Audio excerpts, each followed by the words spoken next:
Bom dia, boa tarde, boa noite, tudo bem com vocês? Bom, gente, eu sou o Tibério, sou um dos mentores de física aqui do Cutuca. E bom, gente, no vídeo de hoje a gente vai conversar um pouquinho sobre o princípio fundamental da hidrostática, né, sobre o teorema de Stevin. Bom, gente, no vídeo passado a gente viu um pouquinho sobre pressão e líquidos, tá?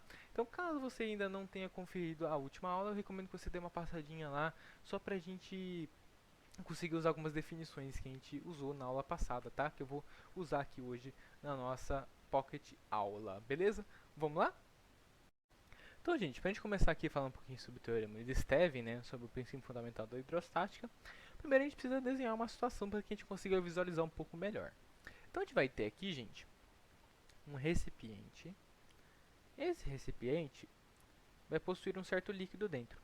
E eu quero saber qual que vai ser a pressão, né, qual que vai ser a diferença de pressão entre os dois pontos que eu pegar dentro desse líquido. Eu vou supor que eu tenha aqui o meu ponto A e aqui embaixo meu ponto B. Bom, então o que eu quero saber? Eu quero saber a diferença de pressão entre esses dois pontos. Bacana. Então, no ponto A, a primeira coisa que eu preciso fazer é determinar as alturas. Lembrando que é sempre em relação à superfície. Então, a gente vai ter que, no meu ponto A, eu vou ter uma certa altura HA. E, em relação ao meu ponto B, eu vou ter uma certa altura HB. Ah, bacana. Gente, lembrando, sempre em relação à superfície, ok? Então, as minhas alturas são em relação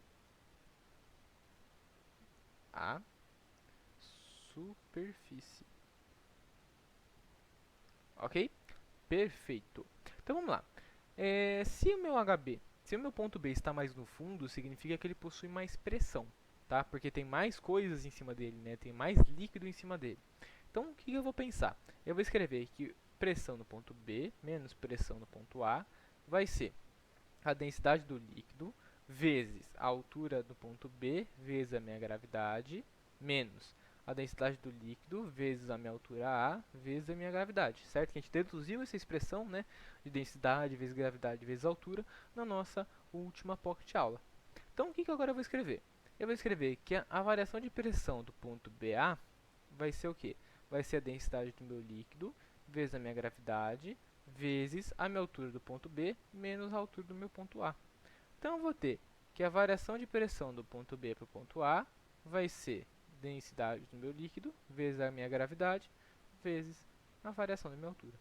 Então, assim, a gente consegue achar o nosso,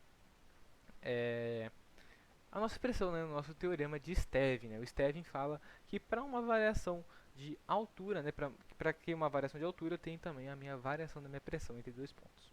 Ok? Perfeito. Outra coisa que eu queria discutir na aula de com vocês na aula de hoje é em relação à pressão em líquidos immiscíveis, ou seja, pressão em líquidos que não se misturam.